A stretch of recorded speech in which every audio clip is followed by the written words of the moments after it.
Hi, my name is Amanda Morton, and the quality of character I'm going to be talking about is confidence.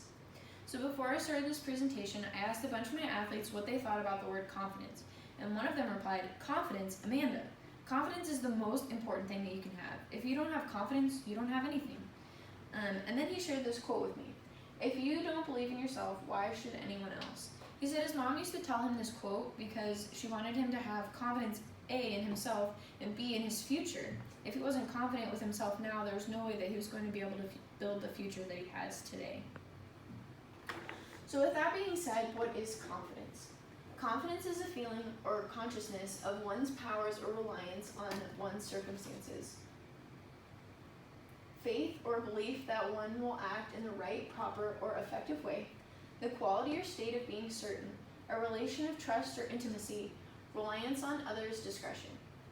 So all 5 of these different definitions can be broken down into 2 different categories: self-confidence and confidence in others. Self-confidence is more important because you're interacting within yourself. It's the trust in yourself, your self-esteem, self-care, and most important, self-affirmation. What you tell yourself every single day, when you look in the mirror, when you walk outside, when you put your clothes on, everything that you're saying to yourself builds or breaks down your self-confidence. Taking all of that stuff and applying it to other people is where confidence in others comes in. So your trust in others, what you see in others, your belief in others, and the way that you rely on other people. So why is confidence so important? It leads you to that action or change that needs to be taken. If you aren't confident within yourself, you're more likely, if you are confident in yourself, you are more likely going to do the things that you see yourself doing. Goal setting, going above and beyond in different things and not just meeting the bare minimum. It allows you to stand up for what you believe in and make that definite yes or no answer. So you're not trying to balance 2 sides and you are very confident in yourself in all the decision making that you're making. Also, the loss of fear of failure. If you fear failure, then again, you're not going to be making those changes or actions that need to be made. Most people who are very self-confident believe in success, and if you're going to sit there relying on the fact that you're going to fail, then you're never really going to learn anything in life. So confidence isn't walking into a room thinking you're better than everyone. It's walking in and not having to compare yourself to anyone at all. It goes back to all those self-words: self-affirmation, self-care, self-trust.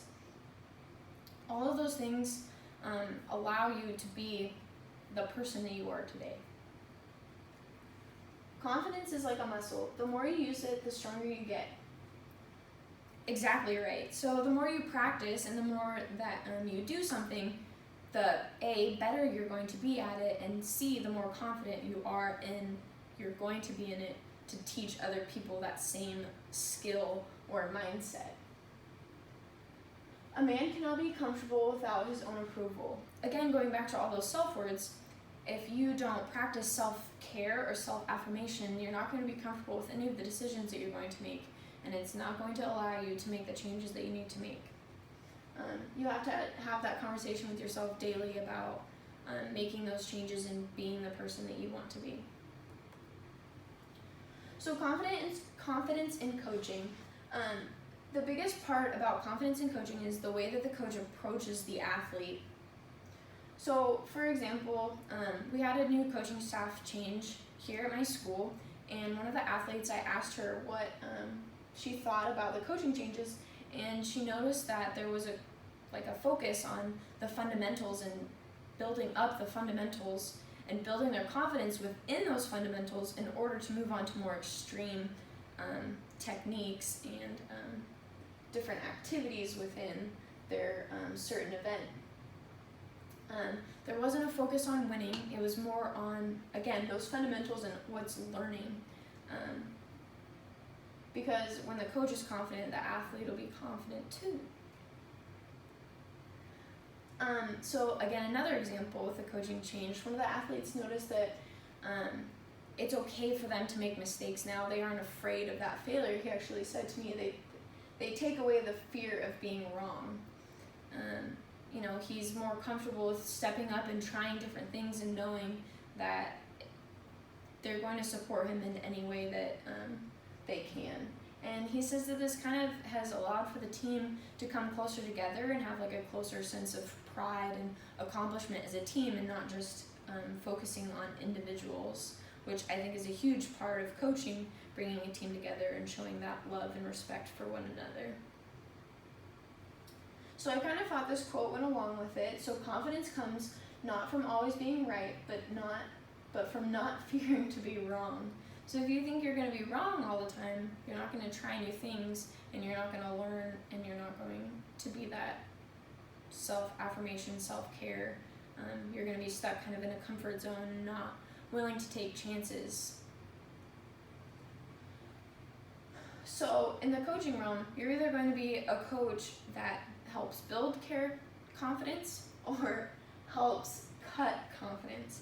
So going back on all those things, they allow for athletes to not be afraid of making mistakes, and the athletes know that there's always going to be support, regardless of if they're making mistakes or not, because they're saying, hey, look, this time you didn't catch the ball, but this time you are going to catch the ball because you learned from your mistakes, and now you're going to be more confident when you get back out there and make the plays that you need to be making.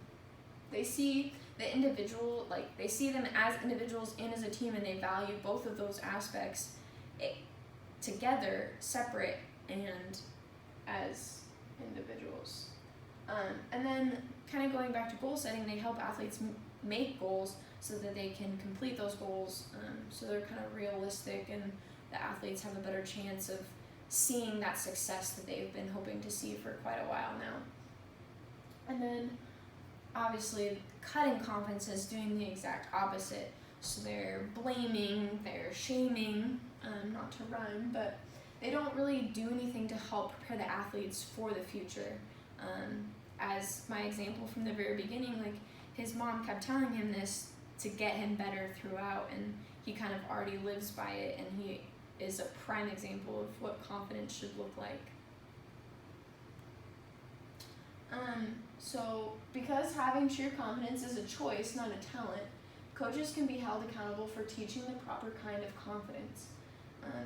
Kind of going back to what he just said, coaches should always allow for athletes to get that personal growth, get that success, set people up for success, and